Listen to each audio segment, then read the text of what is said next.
যদি বলি নরকের দরজা একবার সত্যিই খুলেছিল এবং আজও সেই কাহিনী লুকিয়ে আছে এক প্রাচীন তন্ত্র সাধনার মধ্যে। একবার ভাবুন তো, আজ যদি কেউ গোপনে সেই প্রাচীন যোগিনী তন্ত্রের সাধনা করে, তাহলে। হাই, আজকের বই কাল সন্দর্ভা, লেখিকা অঙ্কিতার লেখা এবং কল্পবিশ্ব পাবলিকেশনের একেবারে অন্য রকমের নিবেদন এই অকাল থ্রিলার। ইতিহাস, তন্ত্র, ফ্যান্টাসির মিশেলে তৈরি হয়েছে এই উপন্যাসটি।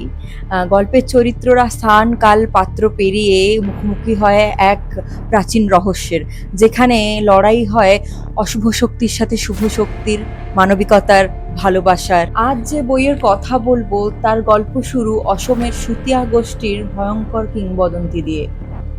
অসমের প্রাচীন সুতিয়া গোষ্ঠীর আরাধ্যা দেবী দিক্করবাসিনী। তার আরাধনা করে আহ্বান করা হতো নরক থেকে রৌম পিশাচদের, যারা কিনা অমর, ভয়ঙ্কর শক্তিশালী এবং নরখাদক। এবং এই অশুভ শক্তি দমনের জন্যই স্বর্গ থেকে নেমে আসে ভৈরবরা। কিন্তু এই গল্প কি শুধু পুরাণেই আটকে আছে, নাকি আজও গোপনে সেই তন্ত্র সাধনা করে যাচ্ছে কেউ?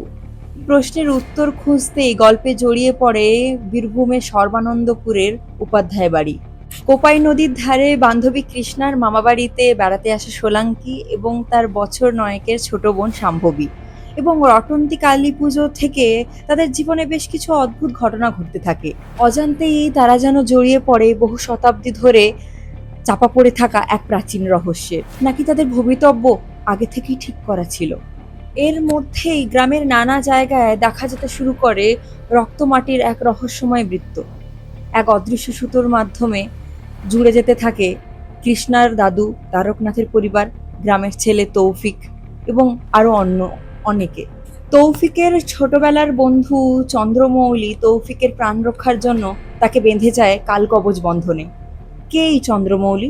সে কি শুধুই একজন সাধারণ মানুষ? প্রাচীন যোগিনীতন্ত্র, তন্ত্র সাধনা, অলৌকিক শক্তি আর টান টান রহস্যের মধ্যে দিয়ে এগিয়ে চলতে থাকে এই কাহিনী। কিন্তু এত কিছুর পরও কি শেষ পর্যন্ত আটকানো গেল সেই মহাবিপর্যয়, নাকি ঘটে গেল অঘটন, খুলে গেল নরকের দরজা? তারপর কি হলো? রৌম পিশাচদের আগমনে কি অন্ধকার গ্রাস করলো সবকিছুকে? ভৈরবরা কি পারবে রৌমদের দমন করতে? কি হলো শাম্ভবী, সোলাঙ্কি, তৌফিক ও চন্দ্রমৌলির?